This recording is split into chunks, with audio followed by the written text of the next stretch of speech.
man named William H. Bonney had rose to fame as a result of the Lincoln Council War.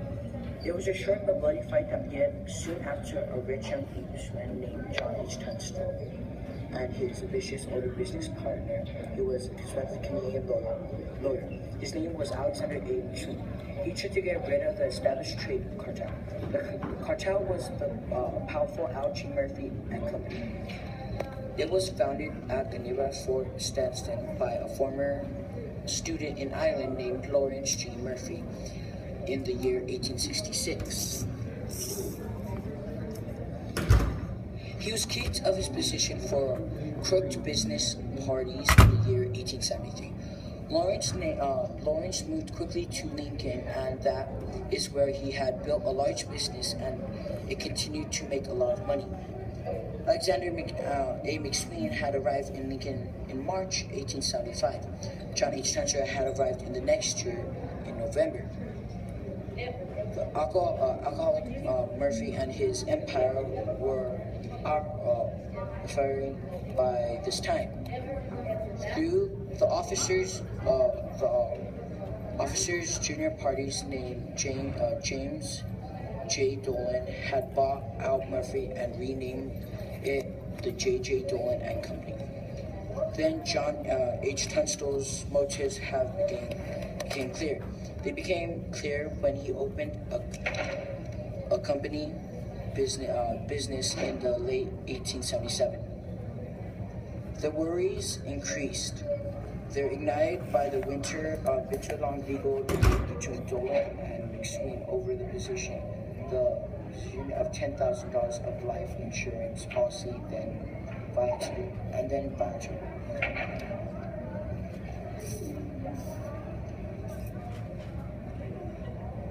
Tunstall was then killed in the evening of February 18, 1878, after the Lincoln County War erupted. Then Tunstall's foreman named Dick Brewer had formed a pass that was called the regulators. The associates and Charles Bunder were sympathetic. Regulators were given deputy power by the Lincoln's justice at all peace. The one that were opposing them were Dolan's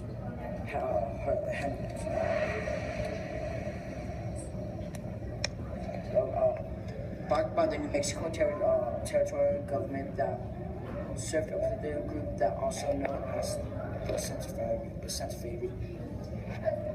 As the gunfire erupted, the Rio Bravo and down the Precious River Valley, the kid had displayed a reckless daring that earned him a reputation. It then turned him into a hero for some. The morning in Lincoln on April 1st, six other regulators and the kid among them ambushed the Lincoln County Sheriff, that was William H. Brady, and 4 deputies. The sheriff and 1 deputy were killed. The kid had retrieved the gun that Brady had taken from him a few weeks earlier in the middle of the gunfight. Billy the Kid had been wounded in the thigh. He had looked away and then resumed his oppression. A Dolan optimizer at Lazer's Mill was gunned down a few days later. Billy the Kid, who got hit in the arm, but he had rushed his armed enemy after counting his opponent's firearms until he knew his enemy was out of ammunition.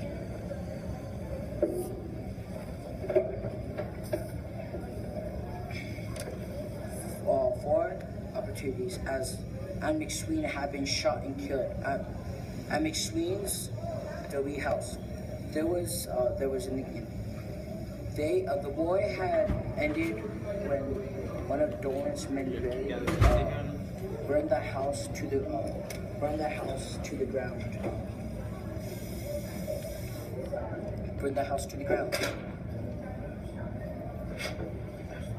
Though Billy the Kid had led some of his pals to safety on daring last-minute escape from the inferno, nightfall, guns blazing at unfilmed gunfire. When the sheriff finally caught Billy the Kid and locked him in a cell that was made of an office. He was chained down at the foot and had cuffs that were size fit all.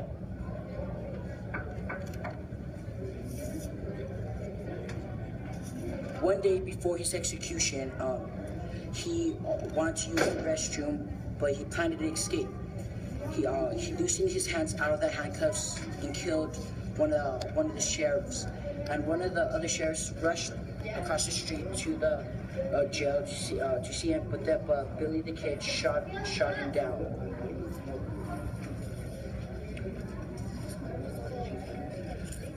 Billy the Kid soon was running out on the land, trying to outrun sheriffs and deputies that were chasing after him.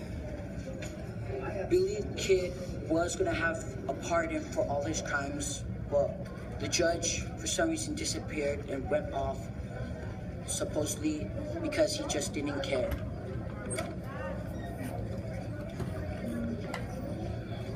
One of the girls that Billy was basically dating, he was on the line. He went to the house one day to see how she was doing, but two men were in the house that he didn't recognize.